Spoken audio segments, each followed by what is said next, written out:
여러분, 안녕하세요. 저는 올해 39살 된 평범한 여자입니다. 아니, 평범하지는 않았던 것 같습니다. 제 인생은 참 많이 흔들렸으니까요. 오늘 이 사연을 보내는 이유는 지금 어딘가에서 저처럼 힘든 시간을 보내고 계실 분들께 말씀드리고 싶어서입니다. 포기하지 마세요. 절대 포기하지 마세요. 저도 수없이 포기하고 싶었지만 버텼습니다. 그리고 지금 여기 서 있습니다. 저는 13년 전 산부인과 병실에서 가장 행복한 순간과 가장 슬픈 순간을 동시에 겪었습니다. 갓 태어난 아기를 품에 안은 그 순간, 아이 아빠로부터 이별을 통보받았습니다.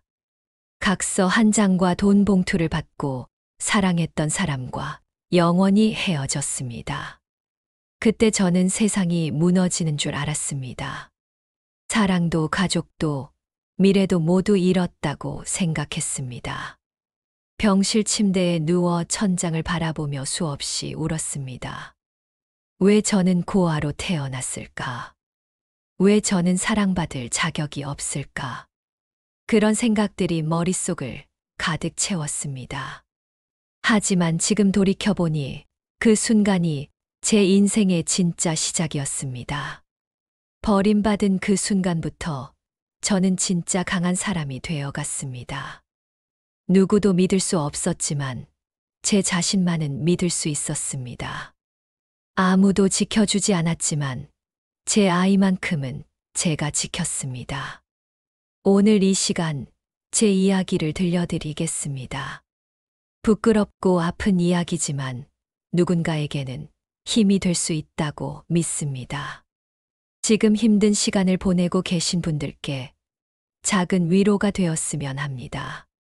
그럼 지금부터 13년 전 그날로 돌아가 보겠습니다.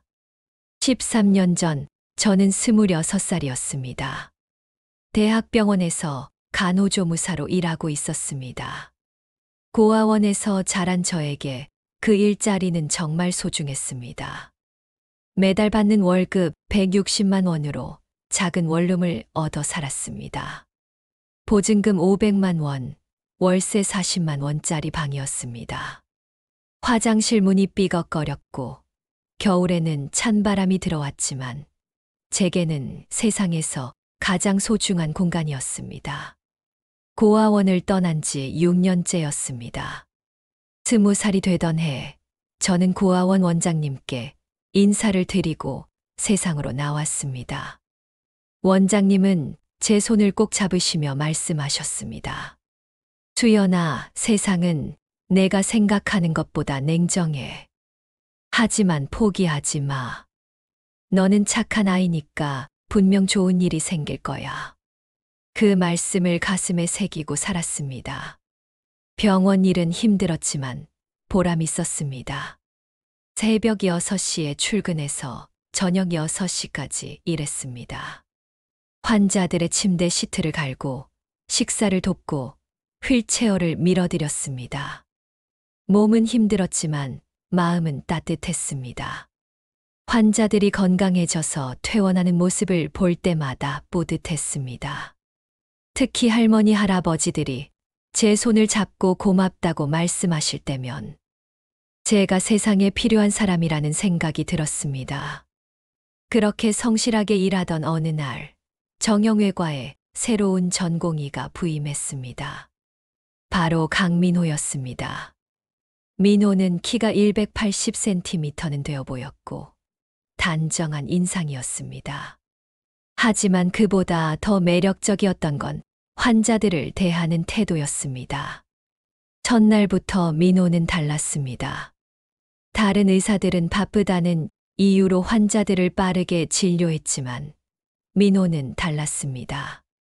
민호는 환자 한 명 한 명에게 정성껏 설명해주고 할머니, 할아버지들의 손을 꼭 잡아드렸습니다. 어느 날 80대 할머니가 무릎 통증으로 오셨을 때 민호는 할머니 눈높이에 맞춰 무릎을 꿇고 앉아서 이야기를 들어드렸습니다. 할머니, 많이 아프셨죠? 제가 꼭 낫게 해드릴게요. 민호의 그 말에 할머니는 눈물을 흘리셨습니다. 저는 그 모습을 보며 가슴이 뭉클했습니다. 저런 사람도 있구나. 환자를 진짜 사람으로 대하는 의사도 있구나. 어느 날 민호가 저를 불렀습니다. 수연 씨, 잠깐 이리 와봐요. 저는 긴장하며 다가갔습니다. 혹시 제가 실수한 게 있나 싶어 가슴이 두근거렸습니다. 민호가 웃으며 말했습니다. 수연 씨 덕분에 환자분들이 정말 편안해 하시네요. 오늘 입원하신 할아버지가 수연 씨 칭찬 엄청 하시던데요. 정말 고마워요. 그 말 한마디에 제 얼굴이 빨개졌습니다. 누군가 저를 인정해 준다는 게 너무 기뻤습니다. 고아원에서 자라며 늘 부족하다고 느꼈던 저에게 민호의 칭찬은 세상 어떤 말보다 달콤했습니다. 저는 제대로 대답도 못하고 고개만 끄덕였습니다. 그날 이후 민호와 자주 이야기를 나눴습니다. 처음에는 환자 이야기였습니다. 이 환자는 이렇게 케어하면 좋을 것 같아요. 저 환자는 가족이 없어서 외로워하시니까 자주 들러봐 주세요. 그런 이야기들을 나누다 보니 어느새 개인적인 이야기도 나누게 되었습니다. 퇴근 후 병원 앞 카페에서 커피를 마시기도 했습니다. 민호는 제 이야기를 귀 기울여 들어줬습니다. 고아원에서 자란 이야기, 혼자 살아가는 이야기, 외로웠던 이야기들을 털어놨습니다. 민호는 한 번도 제 이야기를 무시하거나 동정하지 않았습니다. 그저 조용히 들어주고 가끔 제 손을 다독여줬습니다. 석 달이 지났습니다. 가을이 깊어가던 어느 날 저녁, 민호가 조심스럽게 물었습니다. 수연 씨, 나랑 사귈 생각 없어요. 저는 깜짝 놀라 커피를 쏟을 뻔했습니다. 의사 선생님이 저 같은 사람과요. 믿을 수가 없었습니다. 저는 당황하며 대답했습니다. 선생님, 저는 고아원 출신이에요. 학벌도 없고 가진 것도 없어요. 부모님도 없고요. 민호가 제 손을 잡았습니다. 따뜻한 손이었습니다. 민호가 말했습니다. 그런 거 중요하지 않아요. 수연 씨의 착한 마음, 성실한 모습이 좋아요. 수연 씨는 누구보다 따뜻한 사람이에요. 그날 밤 저는 잠을 이룰 수 없었습니다. 원룸 창문으로 들어오는 가로등, 불빛을 바라보며 계속 생각했습니다. 누군가 저를 좋아한다니, 저 같은 사람을 사랑한다니, 믿을 수가 없었습니다. 혹시 꿈이 아닐까 싶어 뺨을 꼬집어 보기도 했습니다. 다음 날부터 우리는 연인이 되었습니다. 민호는 저를 정말 잘 대해줬습니다. 주말마다 데이트를 했고 제 생일에는 작은 케이크도 사줬습니다. 처음으로 생일 케이크를 받아본 날, 저는 케이크 앞에서 한참을 울었습니다. 민호가 당황하며 물었습니다. 수연 씨, 왜 울어요? 케이크가 마음에 안 들어요. 저는 고개를 저으며 말했습니다. 아니에요. 너무 좋아서 우는 거예요. 제 생일을 이렇게 축하해 준 사람이 처음이에요. 행복했습니다. 제 인생에서 가장 행복한 시간이었습니다. 드디어 저도 사랑받을 자격이 있는 사람이 된 것 같았습니다. 아침에 눈을 뜰 때마다 행복했고, 밤에 잠들 때마다 감사했습니다. 하지만 불안했습니다. 행복할수록 더 불안했습니다. 가끔 민호의 핸드폰이 울릴 때마다 긴장했습니다. 특히 민호 어머니로부터 온 전화였습니다. 민호는 전화를 받으며 자리를 피했고, 돌아올 때면 표정이 어두워져 있었습니다. 민호는 어머니 앞에서 제 이야기를 한 번도 하지 않았습니다. 어느 날 저는 용기를 내어 물었습니다. 민호 씨, 어머님께 저 이야기 안 하세요. 민호는 난처한 표정을 지었습니다. 눈을 피하며 커피잔만 만지작거렸습니다. 그러다 한참 만에 말했습니다. 수연 씨, 우리 어머니가 좀 까다로우세요. 집안 배경이나 학벌 같은 걸 많이 따지시거든요. 때를 봐서 말씀드릴게요. 조금만 기다려줘요. 저는 고개를 끄덕였습니다. 하지만 마음 한구석이 불편했습니다. 왜 숨겨야 하지? 제가 부끄러운 사람인가? 하지만 그 불안감을 민호에게 말하지 못했습니다. 민호를 잃을까봐 두려웠습니다. 6개월이 지났습니다. 어느 날 아침 저는 몸이 이상했습니다. 속이 메스껍고 어지러웠습니다. 생리도 한 달 넘게 하지 않았습니다. 불길한 예감이 들었습니다.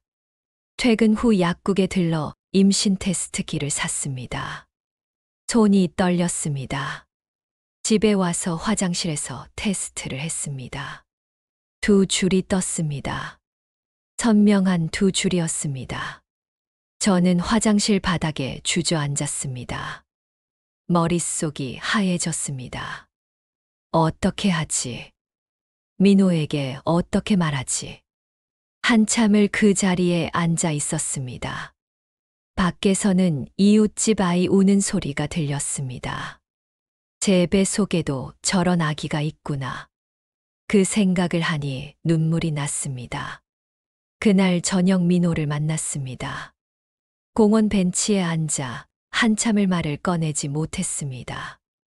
가로등 불빛 아래 앉아 손만 꼭 쥐고 있었습니다.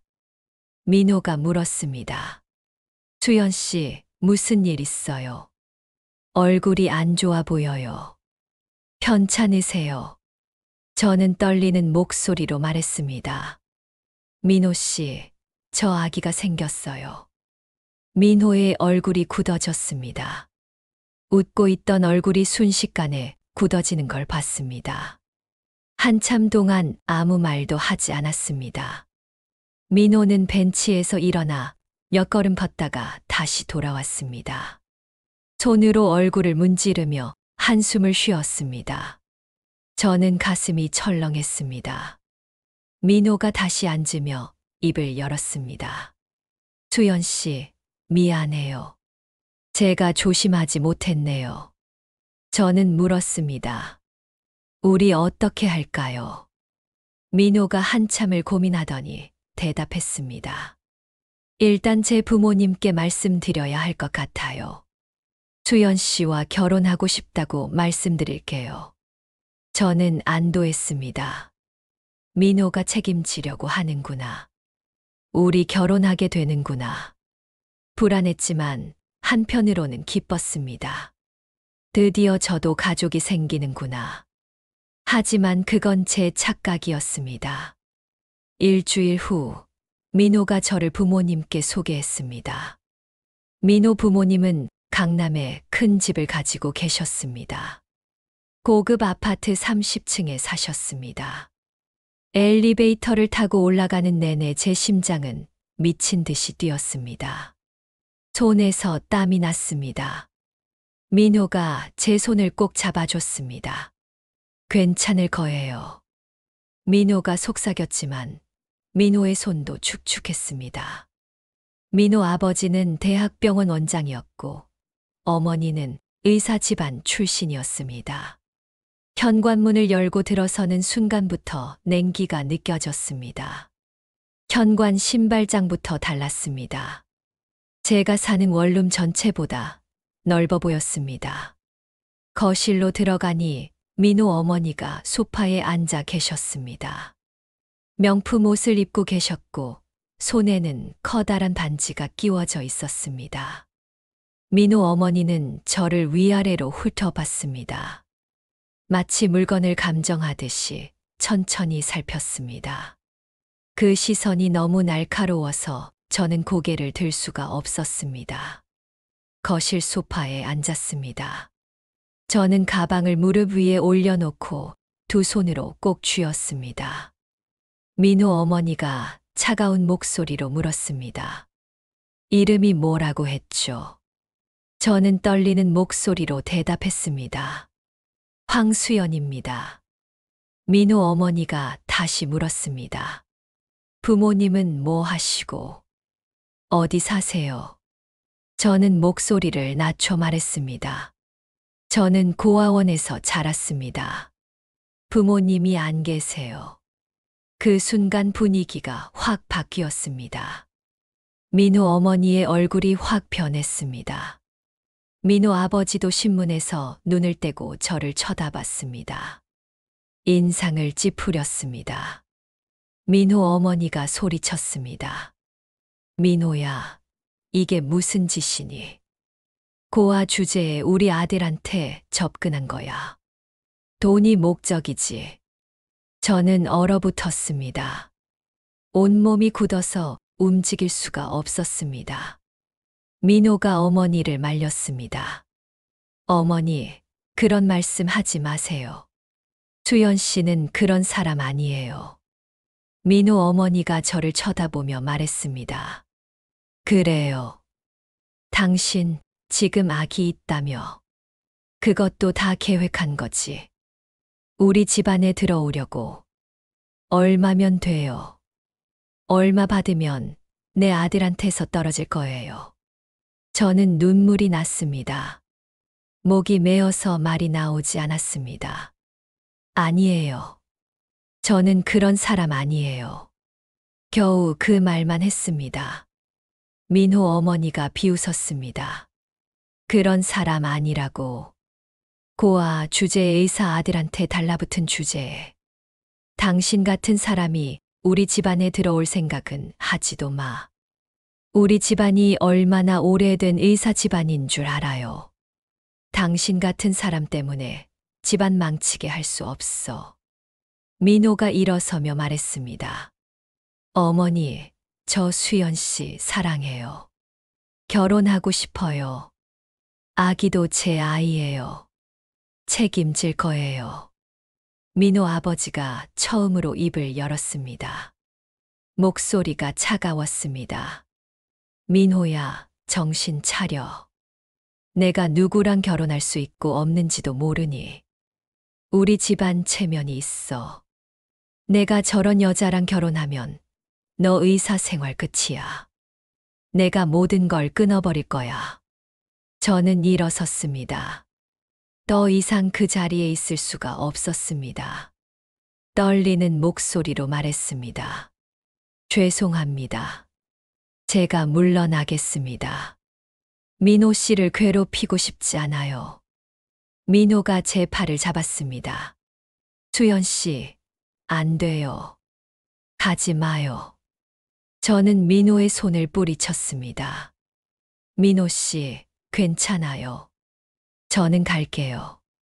더 이상 민호 씨 부모님께 상처드리고 싶지 않아요.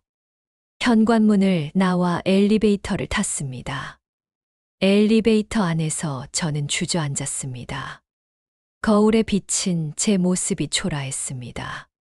눈물 범벅이 된 얼굴, 구겨진 옷, 떨리는 손. 집으로 돌아오는 길, 저는 울면서 걸었습니다. 지하철을 탔지만 어디서 내려야 할지도 모르겠었습니다.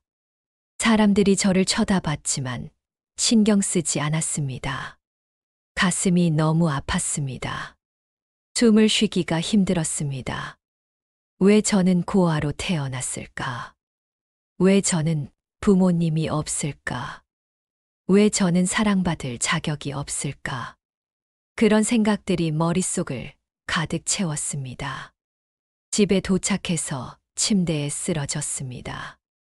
이불을 뒤집어 쓰고 소리내어 울었습니다. 베개가 눈물로 흠뻑 젖었습니다. 그날 밤 민호한테서 전화가 왔습니다. 수연 씨, 미안해요. 제가 부모님을 설득할게요. 조금만 기다려줘요. 꼭 결혼할 거예요. 저는 대답했습니다. 민호 씨, 괜찮아요. 저는 혼자서도 아기를 키울 수 있어요. 민호 씨는 부모님 말씀 따르세요. 민호가 말했습니다. 그런 말 하지 마요. 우리 함께 할 거예요. 제가 꼭 해결할게요. 하지만 저는 알고 있었습니다. 민호가 부모님을 이길 수 없다는 것을요. 민호도 결국 부모님 편이 될 거라는 것을요. 한 달이 지났습니다. 민호는 부모님을 설득했다고 했지만 소용없었습니다. 오히려 상황은 더 나빠졌습니다. 병원에서 저를 해고하라는 압력이 들어왔습니다. 민호 아버지가 병원 이사진에게 연락한 것이었습니다. 간호부장이 저를 불러 말했습니다. 수연 씨, 미안해요. 하지만 당신 그만둬야 할 것 같아요. 위에서 압력이 들어왔어요. 저는 물었습니다. 제가 뭘 잘못했나요? 간호부장이 한숨을 쉬었습니다. 잘못한 건 없어요. 하지만 어쩔 수 없어요. 이게 현실이에요. 결국 저는 병원을 그만뒀습니다. 배가 불러오기 시작했고 새로운 일자리를 구하기도 어려웠습니다. 임신한 여자를 뽑아주는 곳은 없었습니다. 민호는 가끔 돈을 줬지만 만남은 점점 줄어들었습니다. 일주일에 한 번, 2주일에 한 번, 한 달에 한 번. 민호도 힘들어했습니다. 부모님과 저 사이에서 갈등하고 있었습니다. 만날 때마다 민호의 얼굴은 점점 어두워졌습니다. 그렇게 몇 달이 흘렀습니다. 배는 점점 불러왔고 저는 작은 원룸에서 홀로 출산을 준비했습니다. 인터넷으로 출산 준비물을 검색하고 중고 사이트에서 싼 아기 용품을 샀습니다. 출산 예정일 일주일 전 진통이 시작되었습니다. 새벽 3시였습니다. 배가 찢어지는 것처럼 아팠습니다. 저는 급히 옷을 입고 병원으로 갔습니다. 택시를 잡으려 했지만 새벽이라 택시가 없었습니다. 결국 구급차를 불렀습니다. 민호에게 전화했지만 받지 않았습니다. 1번, 2번, 3번, 10번을 넘게 전화했지만 받지 않았습니다. 문자를 보냈습니다. 민호 씨, 진통이 시작됐어요. 병원에 있어요. 하지만 답장은 오지 않았습니다. 혼자서 진통을 견뎠습니다. 분만실에 누워 천장을 보며 숨을 쉬었습니다. 옆 침대에서는 다른 산모가 남편 손을 꼭 잡고 진통을 견디고 있었습니다. 남편은 산모 이마를 닦아주며 말했습니다. 여보, 조금만 참아. 우리 아기 곧 만날 수 있어. 저는 혼자였습니다. 옆에는 아무도 없었습니다. 간호사들만 바쁘게 오갔습니다. 10시간이 넘게 아팠습니다. 몸이 찢어지는 것 같았습니다. 비명을 지르고 싶었지만 참았습니다. 그저 이를 악물고 견뎠습니다. 드디어 아기가 태어났습니다. 응애. 아기의 첫 울음소리가 들렸습니다. 간호사가 아기를 제게 안겨줬습니다. 남자아이였습니다. 작고 빨간 얼굴을 한 아기였습니다. 작은 손가락, 작은 발가락, 모든 게 완벽했습니다. 아기를 품에 안는 순간 세상 모든 것을 가진 것 같았습니다. 모든 고통이 사라졌습니다. 이 아기를 위해서라면 무엇이든 할 수 있을 것 같았습니다. 저는 울었습니다. 행복의 눈물이었습니다. 아기야, 엄마가 너를 지켜줄게. 평생 너를 사랑해줄게. 절대 너를 버리지 않을게. 아기를 가슴에 안고 한참을 울었습니다. 간호사가 다가와 아기를 신생아실로 데려갔습니다. 저는 병실로 옮겨졌습니다. 그때 병실 문이 열렸습니다. 민호가 들어왔습니다. 민호는 초라한 표정으로 서 있었습니다. 머리는 헝클어져 있었고 눈은 충혈되어 있었습니다. 민호가 말했습니다. 수연 씨, 미안해요. 늦었어요. 핸드폰을 못 봤어요. 저는 지쳐서 대답했습니다. 괜찮아요. 왔으니 됐어요. 우리 아기 봐요. 정말 예쁘죠? 남자아이예요. 민호가 신생아실로 가서 아기를 봤습니다. 유리창 너머로 아기를 바라봤습니다. 하지만 민호의 얼굴에는 기쁨보다 고통이 어려 있었습니다. 저는 그 표정을 보고 알았습니다. 뭔가 잘못됐다는 것을요. 저는 불안해졌습니다. 민호가 뭔가 말하려는 것 같았습니다. 민호가 병실로 돌아와 제 침대 옆 의자에 앉았습니다. 한참을 말이 없었습니다. 민호가 입을 열었습니다. 수연 씨, 우리 이야기 좀 해요. 저는 아기를 간호사에게 맡기고 민호와 복도로 나갔습니다.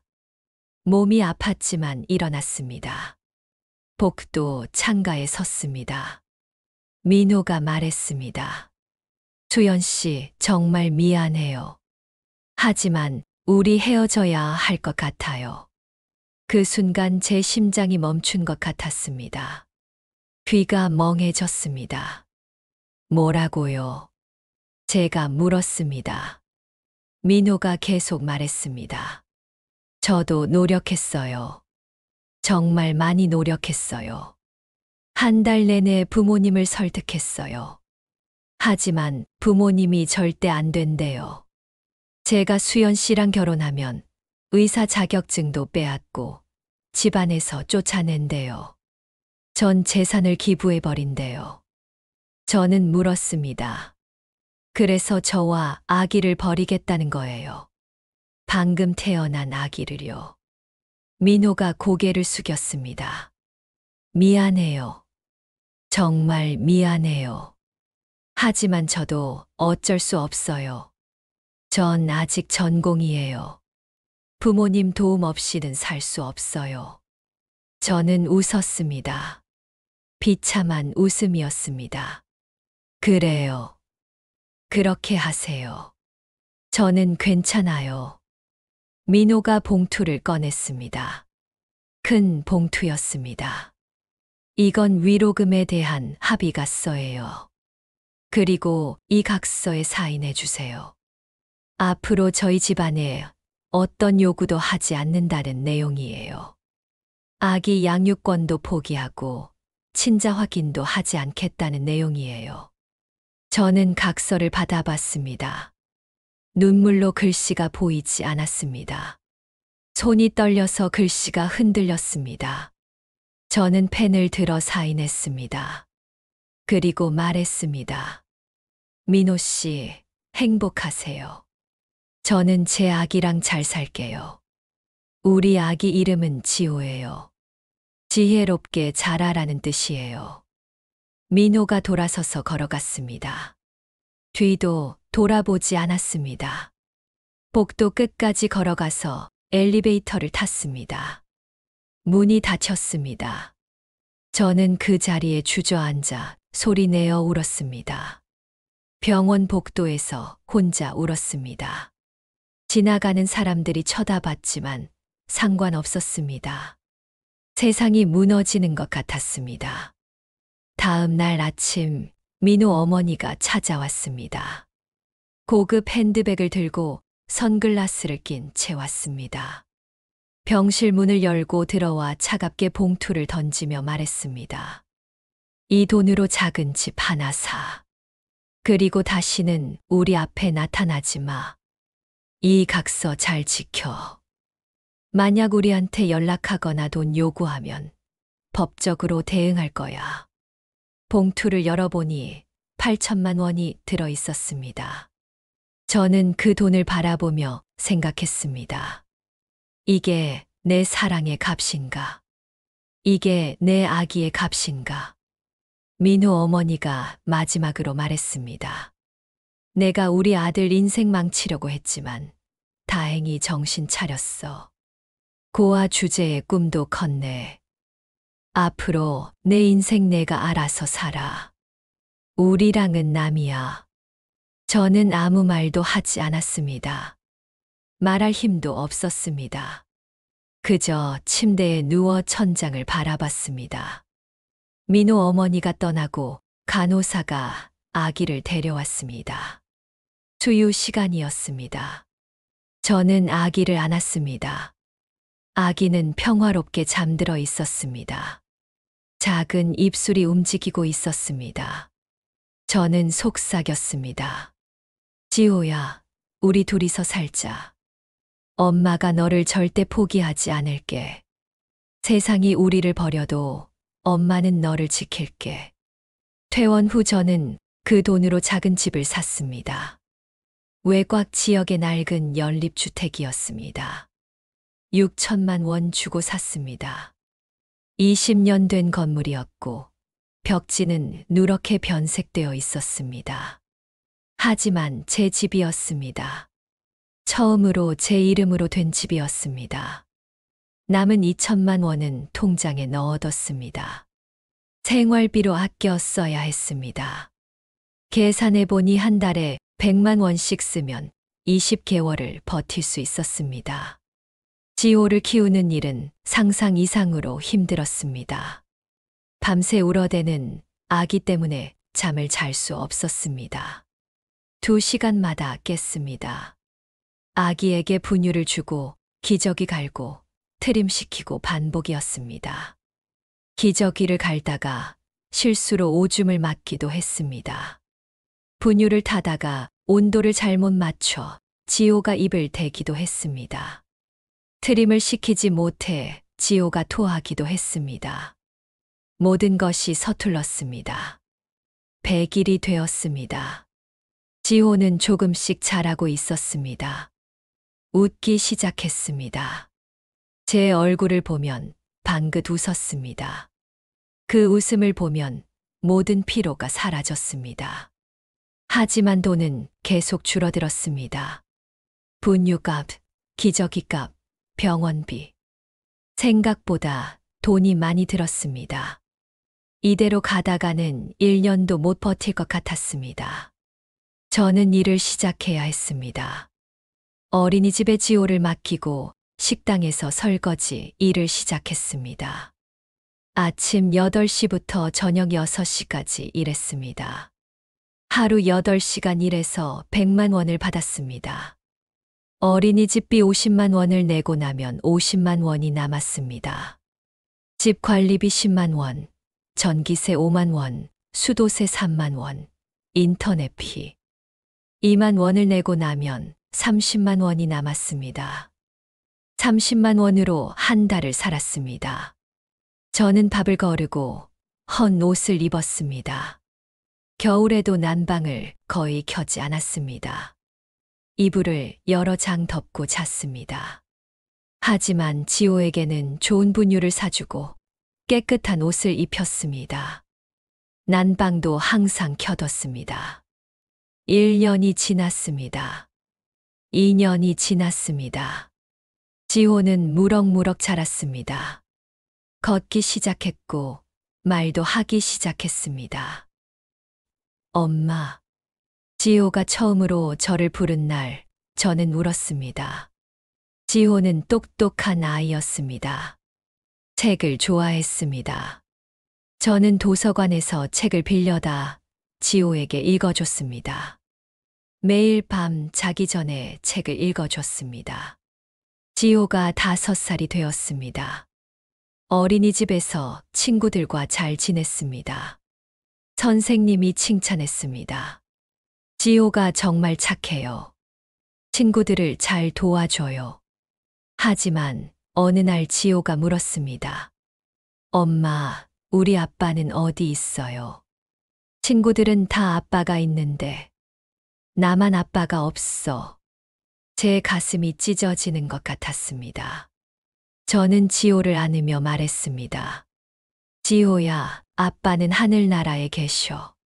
멀리 계셔서 우리랑 같이 못 살아. 지호가 울었습니다. 나도 아빠 보고 싶어. 친구들처럼 아빠 있었으면 좋겠어. 저도 울었습니다. 미안해, 지호야. 엄마가 아빠 역할도 할게. 엄마가 지호를 정말 많이 사랑해. 세월은 계속 흘렀습니다. 지호는 초등학교에 들어갔습니다. 공부를 잘했습니다. 시험에서 항상 100점을 맞았습니다. 선생님들이 칭찬했습니다. 지호 어머니, 지호가 정말 똑똑해요. 계속 이렇게 키우시면 좋은 대학 갈 수 있어요. 하지만 학교 생활이 쉽지 않았습니다. 아이들이 지호를 놀렸습니다. 아빠 없는 아이라고, 가난한 아이라고. 지호 옷이 낡았다고, 지호 가방이 싸구려라고. 지호가 울면서 집에 왔습니다. 엄마, 애들이 나 놀려. 아빠 없다고, 우리 집 가난하다고.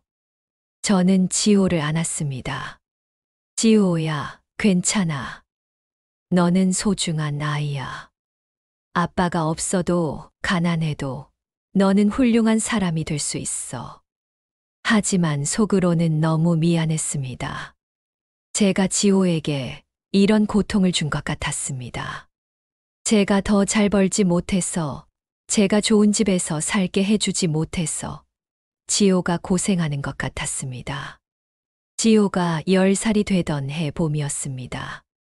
어느 날 학교에서 전화가 왔습니다. 지호가 체육 시간에 쓰러졌다는 연락이었습니다. 저는 급히 학교로 달려갔습니다. 식당 일을 하던 중이었지만 앞치마를 벗어던지고 뛰쳐나갔습니다. 학교 보건실에 도착했습니다. 지호는 침대에 누워 있었습니다. 얼굴이 창백했습니다. 선생님이 말씀하셨습니다. 달리기를 하다가 갑자기 쓰러졌어요. 빨리 병원에 가보세요. 저는 지호를 안고 병원으로 갔습니다. 택시를 타고 가면서 지호를 꼭 안았습니다. 지호야, 괜찮아. 엄마가 있어. 걱정하지 마. 응급실에서 검사를 받았습니다. 의사 선생님이 심각한 표정으로 말씀하셨습니다.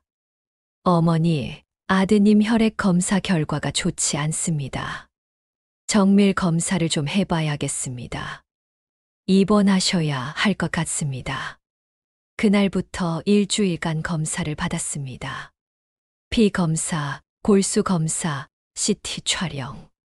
지호는 무서워하며 제 손을 꼭 잡았습니다. 엄마, 나 아픈 거야. 나 죽는 거야. 저는 웃으며 말했습니다. 아니야, 지호야. 그냥 검사하는 거야. 곧 괜찮아질 거야. 하지만 속으로는 너무 불안했습니다. 의사 선생님의 표정이 점점 어두워지는 게 느껴졌습니다. 일주일 후 결과가 나왔습니다. 의사 선생님이 저를 따로 부르셨습니다. 상담실로 갔습니다. 선생님은 조심스럽게 말씀하셨습니다. 어머니, 앉으세요. 할 말씀이 있습니다. 저는 떨리는 다리로 의자에 앉았습니다. 의사 선생님이 말씀하셨습니다. 어머니, 아드님이 백혈병입니다. 급성 림프구성 백혈병이에요. 저는 그 자리에서 쓰러질 뻔했습니다. 백혈병이라니, 암이라니. 의자를 꼭 잡았습니다. 손이 떨렸습니다. 의사 선생님이 계속 설명하셨습니다. 다행히 초기입니다. 빨리 발견해서 다행이에요. 치료하면 완치 가능성이 높습니다. 생존율이 80% 정도 됩니다. 하지만 치료비가 많이 듭니다. 저는 떨리는 목소리로 물었습니다. 얼마나 들까요? 의사 선생님이 대답하셨습니다. 최소 5천만 원은 필요합니다. 항암 치료, 입원비, 약값 다 합치면 그 정도 듭니다. 저는 멍해졌습니다. 5천만 원. 제 통장에는 100만 원밖에 없었습니다. 집을 팔아도 6천만 원밖에 안 됐습니다. 그런데 5천만 원이라니. 하지만 포기할 수 없었습니다. 지호를 살려야 했습니다. 어떻게든 살려야 했습니다. 병원 복도에 나와 한참을 울었습니다. 벽에 기대어 주저앉아 울었습니다. 어떻게 하지? 어떻게 하지? 계속 중얼거렸습니다. 지나가는 사람들이 저를 쳐다봤지만 상관없었습니다. 그때 누군가 제 어깨를 툭 쳤습니다. 돌아보니 젊은 여자분이었습니다. 단정한 옷을 입고 계셨습니다. 여자분이 물으셨습니다. 어머님, 무슨 일이세요?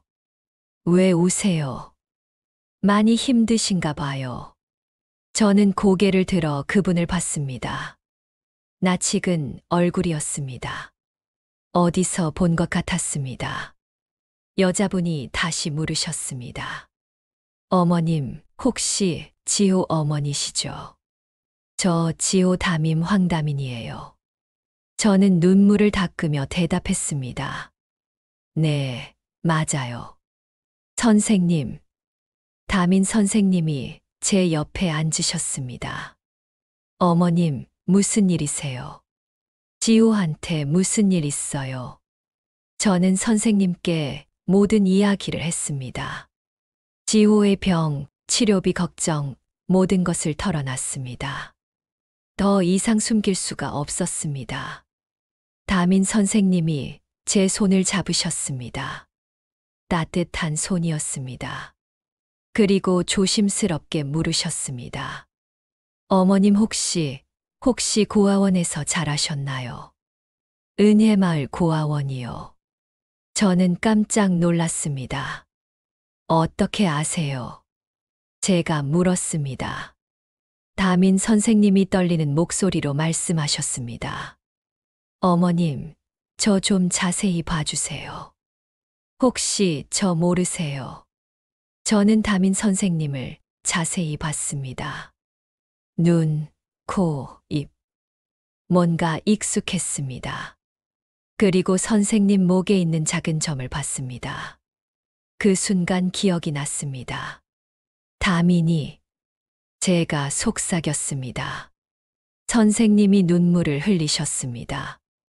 언니, 나 담임이야. 황담인. 언니 동생.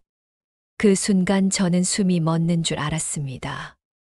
담임이 제가 20살 때 헤어진 동생 담임이 20년 만에 만나는 담임이 저는 선생님을 껴안았습니다. 담임아, 정말 담임이니? 정말 너니? 담임도 울면서 저를 안았습니다. 언니, 보고 싶었어. 정말 보고 싶었어. 언니 얼굴 매일 생각했어. 우리는 병원 복도에서 한참을 울었습니다. 20년 만의 재회였습니다. 잃어버린 가족을 찾은 것이었습니다. 담임과 저는 병원 옆 카페로 자리를 옮겼습니다. 할 이야기가 너무 많았습니다. 20년 동안 쌓인 이야기들이 쏟아져 나왔습니다. 담임이 말했습니다. 언니, 나 10살 때 입양 갔잖아. 그때 언니랑 헤어진 거 정말 슬펐어. 매일 밤 울었어. 언니 보고 싶다고. 저도 말했습니다. 나도 그때 많이 울었어. 너 떠나고 나서 정말 외로웠어. 너라도 있었으면 덜 외로웠을 텐데. 담임이 계속 말했습니다. 입양 가족이 정말 좋은 분들이었어. 나를 친딸처럼 키워주셨어. 대학도 보내주시고 교사 되게 도와주셨어. 결혼도 하게 도와주셨어. 정말 감사하게 살았어. 저는 기뻤습니다. 다민이 행복했다니 정말 다행이었습니다. 다민아, 정말 다행이다. 나는 내가 잘 살았을까봐 늘 걱정했어. 다민이 눈물을 닦으며 물었습니다. 언니는 어떻게 살았어? 고아원 나와서 어떻게 지냈어? 저는 제 이야기를 했습니다. 병원에서 일한 이야기, 민호를 만난 이야기, 임신한 이야기, 혼자 지호를 키운 이야기. 그리고 지금의 상황까지 모두 말했습니다. 숨김없이 다 말했습니다. 다민이 제 손을 꼭 잡았습니다. 언니, 많이 힘들었겠다. 혼자서 아기 키우고 돈 벌고. 정말 대단해, 언니. 저는 고개를 저었습니다. 대단한 게 아니야. 그냥 버틴 거야. 지호 때문에 버틴 거야. 다민이 말했습니다. 언니, 이제 혼자가 아니야. 내가 있잖아. 우리 가족이잖아. 저는 울었습니다. 고마워, 다민아. 정말 고마워. 다민이 진지하게 말했습니다. 언니, 지호 치료비는 걱정 마. 내가 도와줄게. 저는 놀라서 말했습니다. 안 돼. 내 돈으로 어떻게. 5천만 원이나 되는 큰 돈인데. 다민이 말했습니다. 언니, 나 결혼했어. 남편이 사업해서 형편이 괜찮아. 그리고 우리 양부모님도 도와주실 거야. 양부모님은 정말 좋은 분들이야. 정말이니? 제가 물었습니다. 다민이 고개를 끄덕였습니다. 진짜야, 언니. 우리 가족이잖아. 가족끼리 돕는 거 당연한 거야. 다음 날 다민은 양부모님을 데려왔습니다. 양아버지는 60대 중반으로 보이셨고, 양어머니는 60대 초반으로 보이셨습니다. 두 분 다 따뜻한 인상이셨습니다. 양어머니가 제 손을 잡으셨습니다. 수연 씨, 우리 다민이가 어렸을 때 언니 이야기 정말 많이 했어요. 언니 보고 싶다고 매일 울었어요. 이렇게 만나게 돼서 정말 기뻐요. 양아버지가 말씀하셨습니다. 수연 씨, 걱정하지 마세요. 지호 치료비는 저희가 도와드릴게요. 지호는 우리 손자나 마찬가지예요. 저는 눈물이 났습니다. 감사합니다. 정말 감사합니다. 이 은혜 평생 잊지 않겠습니다. 양어머니가 말씀하셨습니다. 은혜라니요. 우리가 가족인데 가족끼리 돕는 건 당연한 거예요. 며칠 후 유전자 검사 결과가 나왔습니다. 다민과 저는 진짜 친자매였습니다. 99.9% 일치했습니다. 20년 만에 가족을 찾은 것입니다. 다민이 결과지를 보며 울었습니다. 언니, 우리 진짜 자매야. 난 알고 있었어. 언니 얼굴 볼 때부터 알았어. 저도 울었습니다. 다민아, 고마워. 다시 만나줘서 고마워. 지호의 치료가 시작되었습니다. 항암 치료는 정말 힘들었습니다. 지호는 머리카락이 빠지고 토하고 몸무게가 줄었습니다. 하지만 용감하게 견뎠습니다. 지호가 말했습니다. 엄마, 나 참을 수 있어. 나 아프지 않아. 하지만 지호의 손은 떨리고 있었습니다. 저는 지호를 안으며 울었습니다. 다미는 매일 병원에 와서 지호를 돌봤습니다. 책을 읽어주고 함께 놀아주고 밥을 먹여줬습니다. 양부모님도 자주 찾아오셨습니다. 지호에게 장난감을 사주시고 격려해 주셨습니다. 어느 날 지호가 말했습니다. 엄마, 이모가 있으니까 좋아. 할아버지, 할머니도 생겼어. 이제 나도 가족이 많아. 저는 지호를 안았습니다. 그래, 우리 이제 가족이 많아졌어. 외롭지 않아. 6개월간의 치료 끝에 지호는 완치 판정을 받았습니다. 의사 선생님이 말씀하셨습니다. 정말 다행입니다. 지호가 정말 잘 견뎠어요. 건강한 아이예요. 이제 학교로 돌아가도 됩니다. 저는 그 자리에서 주저앉아 울었습니다. 감사합니다. 정말 감사합니다. 신에게, 의사 선생님께, 모두에게 감사했습니다. 지호가 건강을 되찾았습니다. 학교로 돌아갔고 친구들과 다시 뛰어놀았습니다. 머리카락도 다시 자랐습니다. 예전보다 더 밝아졌습니다. 저는 담임 양부모님의 도움으로 치료비를 갚았습니다. 양부모님은 돈을 받지 않으시려 했지만 저는 꼭 갚고 싶었습니다. 매달 100만 원씩 갚기로 했습니다. 그리고 새로운 일을 시작했습니다. 담임 양아버지가 제안하셨습니다. 수연 씨 돌봄센터 운영해보는 게 어때요? 저희가 투자할게요. 수연 씨 같은 분이 하면 정말 잘할 것 같아요. 저는 놀랐습니다. 돌봄센터요. 제가요. 양아버지가 설명하셨습니다. 수연 씨처럼 어려운 환경에서 아이를 키우는 부모들이 많아요. 한부모 가정, 저소득층 가정.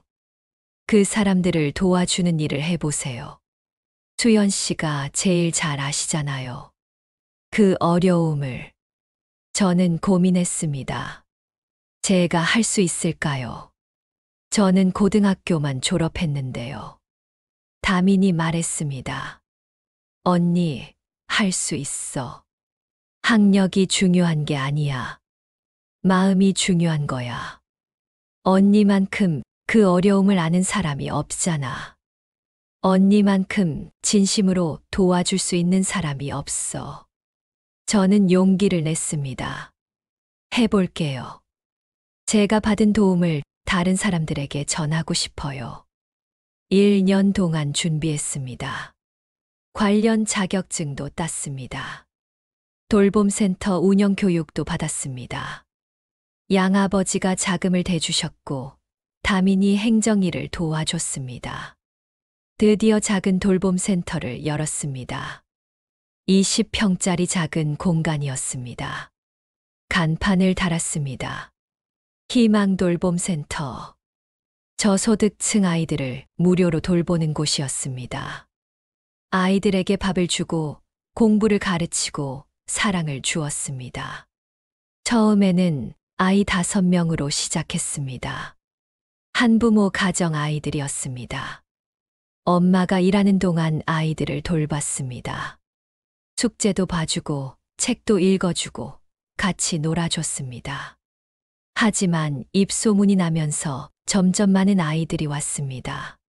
석 달 만에 15명이 되었습니다. 6개월 만에 20명이 되었습니다.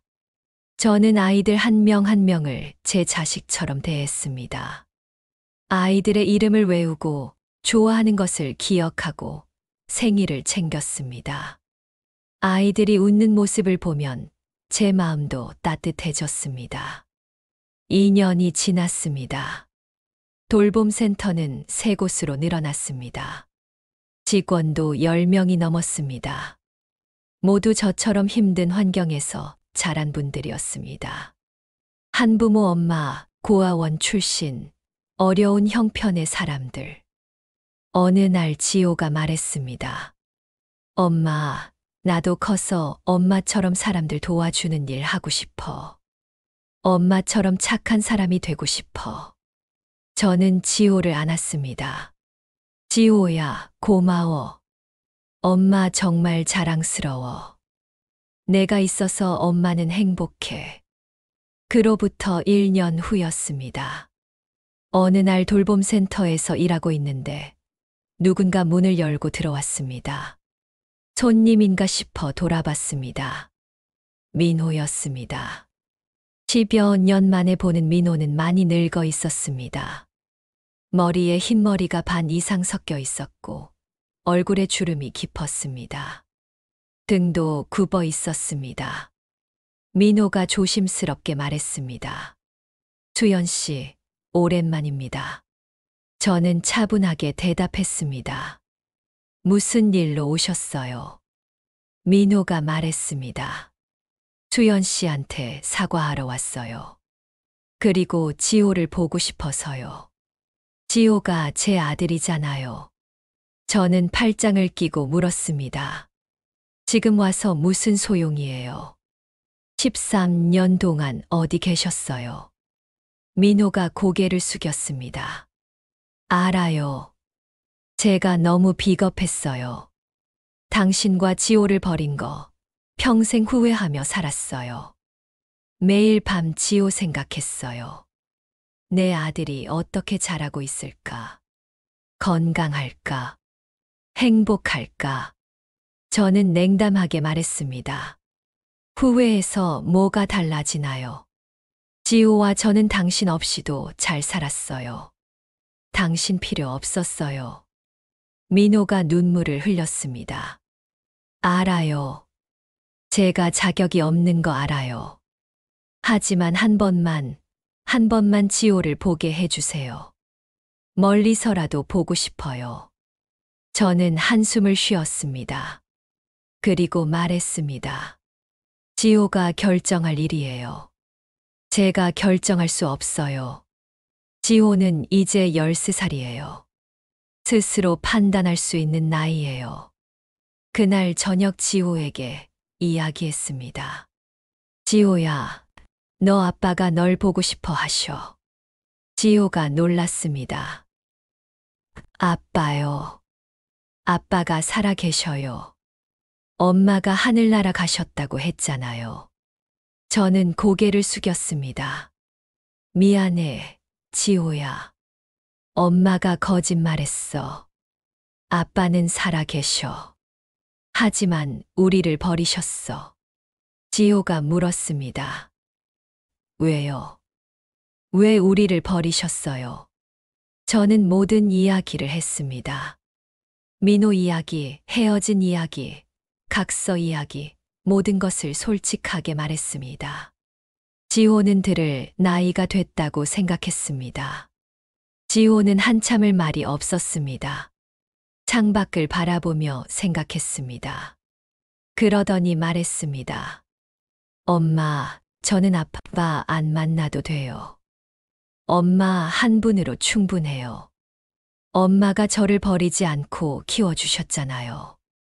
그것만으로 감사해요. 저는 지호를 안았습니다. 고마워, 지호야. 내가 있어서 엄마는 살았어. 며칠 후 민호를 다시 만났습니다. 센터 앞 공원에서 만났습니다. 민호는 초라한 모습으로 벤치에 앉아 있었습니다. 저는 민호 옆에 앉으며 말했습니다.